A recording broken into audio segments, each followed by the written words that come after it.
As a growing number of Democrats enter the 2020 presidential race, a new book is taking a look at the civil war within the party nearly 4 decades ago.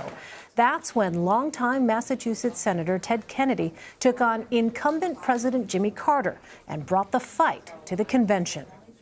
President Carter's forces have won an impressive victory this evening. And I'm a realist, and I know what this result means. I have called President Carter and congratulated him. The efforts on the nomination is over. My name will not be placed in nomination, but the efforts for democratic principles must and will continue. That was the moment Senator Kennedy admitted he would not be the party's nominee in 1980.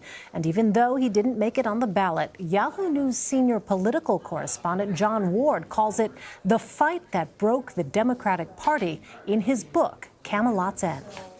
Give us a sense of where the country was back in 1979, where both President Carter, where Senator Kennedy, where those men were in terms of their political careers.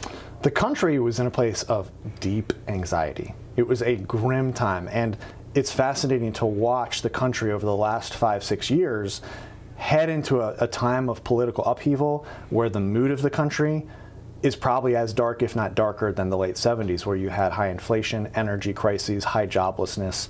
People in the middle class and people who were poor had an incredibly tough time because of inflation.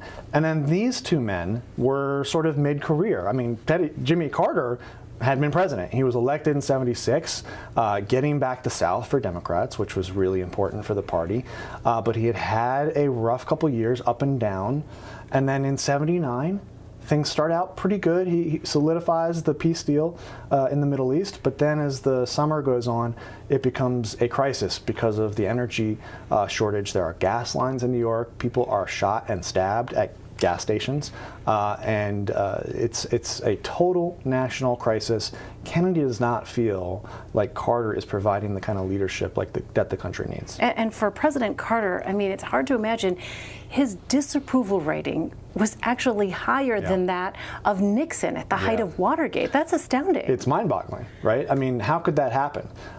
It was just a mixture of things combined with an image that I think people began to acquire about Carter, that he was not up to the challenge. And so in the fall of '79, after the energy crisis summer, the polls show Ted Kennedy up 2-1 over Carter to be the Democratic nominee. And so at that point, Ted Kennedy has been toying with the idea of running for president for about a decade. But the problem is that Chappaquiddick, his role in the death of Mary Jo Kopechne on Martha's Vineyard, has always kind of been the thing stopping him from running. But the circumstances, the political environment for Carter in the fall of '79 is so bad that the Kennedy campaign, the Kennedy people basically say, there's no way we can't lose this. So, you know, we're not giving anything away by saying that, you know, of course, Carter lost. Kennedy was not the nominee, but Carter went on to lose. But you write that both men were driven to run for president because of a sense of destiny, but that both of them were, in a sense, freed by their losses. How? On the front end of that question, I find it fascinating. Carter was driven by coming from nothing and coming from nowhere, growing up with no running water in southwest rural Georgia. Ted Kennedy had everything given to him growing up. He could never get what he wanted, really. He wanted to go out west. He didn't want to go to Massachusetts and be in the Senate. He wanted to kind of be the master of his own destiny. But he could never really do what he wanted. And so they both came into politics with chips on their shoulders for very different reasons. Now, this defeat in 1980, which is kind of the underside of that year and that era, we all know about Reagan, this defeat, as you said, kind of freed them up. Ted Kennedy had to run for president at some point in his life because of the ghosts of his brothers and the expectations of his party. And I think part of the reason he may have gone all the way to the convention in such a destructive way to the party is to free himself of that obligation. And so after that, he was able to eventually become a respected member of the Senate and do what he was better at, which is be a lawmaker, rather than sort of a national spokesman. Carter, on the other hand, redefined the post-presidency. He started the Carter Center. He has worked to alleviate disease in Africa. He's almost eradicated a certain disease in Africa through his efforts. He has mediated conflicts around the world, overseen elections, and done an immense amount of good. Did you find in the course of your research that Carter blamed Kennedy, though, for his loss to Reagan in 1980?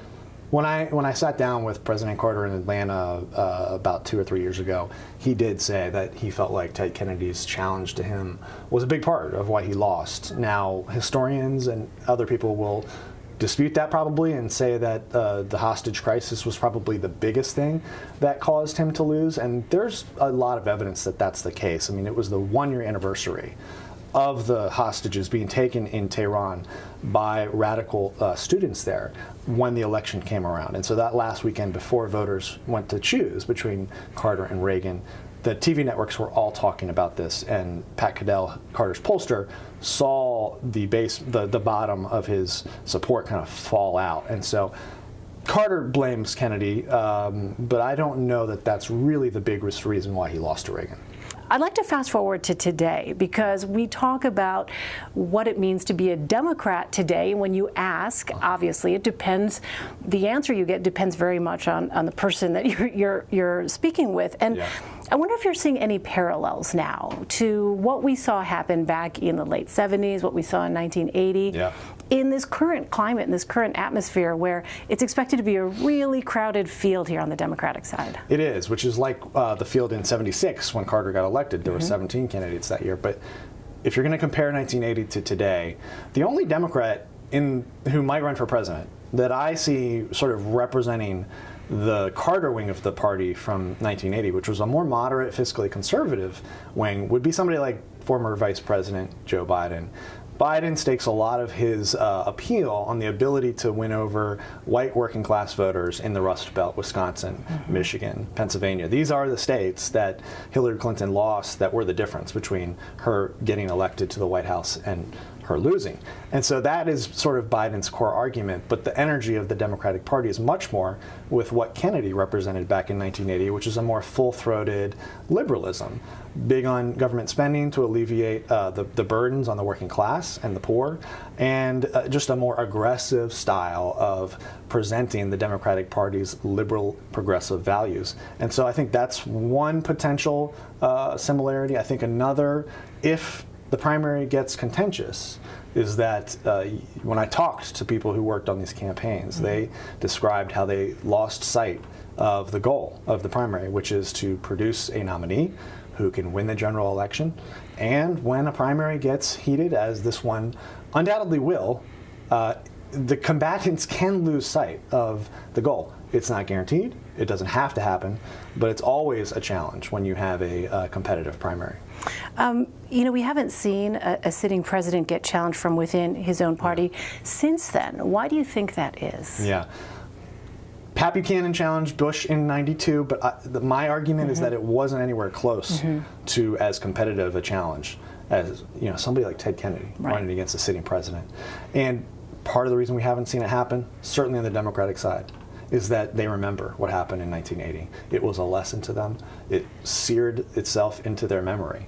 And I think Republicans also learned from that too. They also had Ronald Reagan challenge Gerald Ford in '76. And so both parties have had these experiences of great divisiveness. That said, I'm talking to people now in New Hampshire who say that there's an openness in the Granite State to somebody running against Trump as a Republican in the Republican primary in 2020.